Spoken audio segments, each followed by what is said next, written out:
ordem de Deus como profeta para preparar o caminho do Senhor. E ele nos deu aqui uma rápida amostra de que a pessoa, para ser levada às águas batismais, ela precisa já ter passado por um processo de transformação de vida.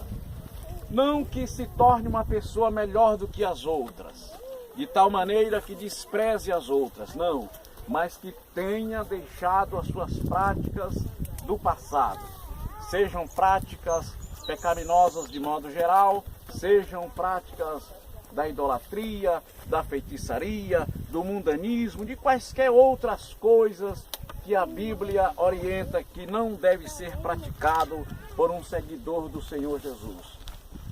E nós vimos aqui algumas pessoas, algumas classes de pessoas, e das que eram mais discriminadas.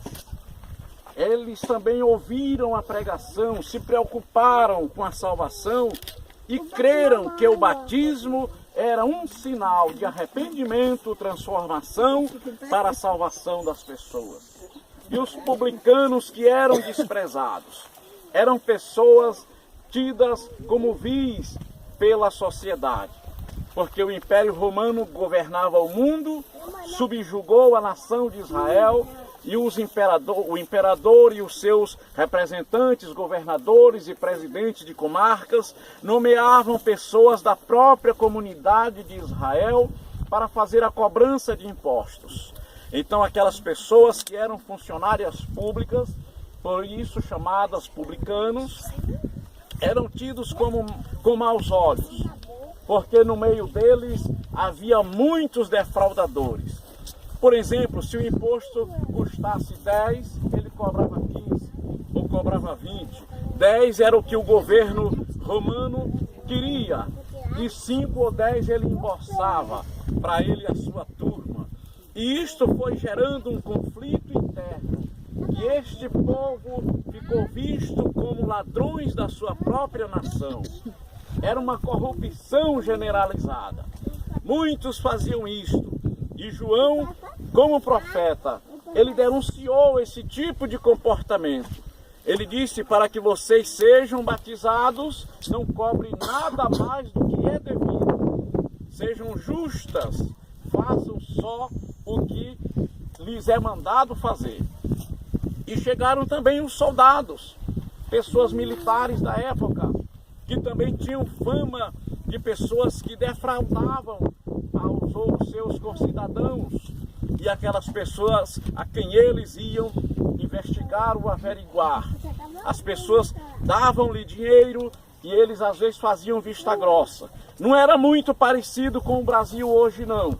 A situação lá era bem diferente do que nós vemos hoje no Brasil, não é? Não, é certamente igual, porque o mesmo espírito maligno que operava já naquele tempo é o mesmo que opera no meio das pessoas ainda hoje. Nós vivemos num conceito de sociedade que quem tem dinheiro, quem tem status, quem tem sobrenome forte, quem tem origem pesada, socialmente falando, são pessoas que desfrutam de outras benesses que os mais fracos não desfrutam. E este é o país que nós vivemos. E para que as pessoas se tornem cristãs, recebam Jesus como Salvador e possam ser batizadas, não pode ter esse tipo de comportamento. Tem que deixar as coisas velhas, como diz a Bíblia. Quem está em Cristo, nova criatura é.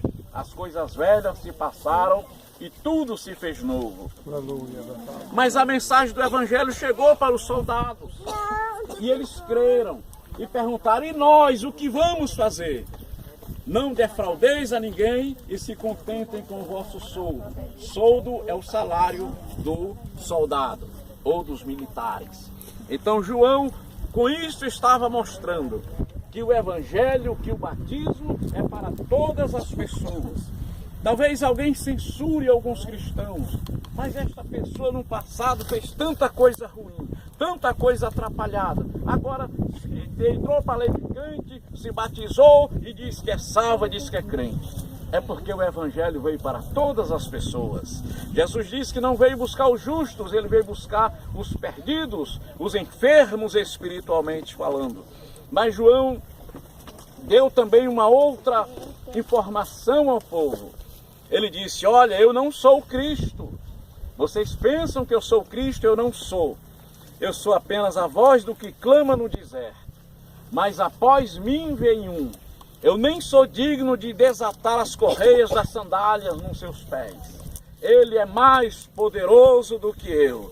Ele vos batizará com Espírito Santo e com fogo. Glória a Deus. O Senhor tem